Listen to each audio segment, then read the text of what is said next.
انسان اسلام میں داخل ہوتا ہے تو پھر جب وہ اس پر عمل کرتا ہے تو ترقی کرتے کرتے ایمان کے مرتبے تک اور اعلیٰ مرتبے تک پہنچتا ہے، جس کے لیے یہ وعدہ کیا گیا کہ لہم درجات، یعنی جیسا جیسا اس کا عمل ہوگا ویسے ویسے اس کے درجات ہوں گے. جس درجے کا ایمان ہوگا اس درجے کا جنت میں درجہ دیا جائے گا. یہ بھی یاد رکھیے کہ ایمان گھٹتا اور بڑھتا رہتا ہے، کیونکہ یہاں پر آتا ہے زادتہم ایمانا، آیات کی تلاوت ان کا ایمان بڑھا دیتی ہیں، یعنی پہلے سے زیادہ ان کا ایمان ہو جاتا ہے.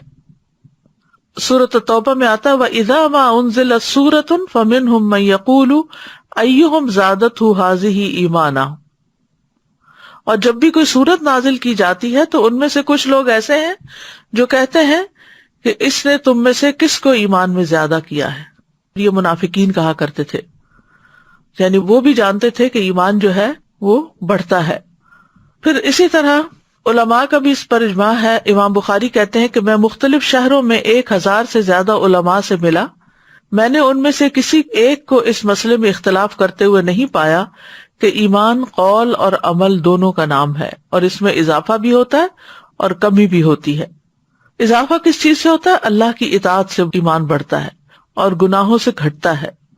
ابن تیمیہ کہتے ہیں اہل سنہ کے اصولوں میں سے ہے کہ دین اور ایمان قول اور عمل کا نام ہے.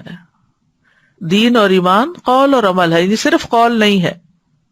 قول میں دل اور زبان سے اقرار ہے، اور عمل میں دل، زبان اور جوارح بھی شامل ہے.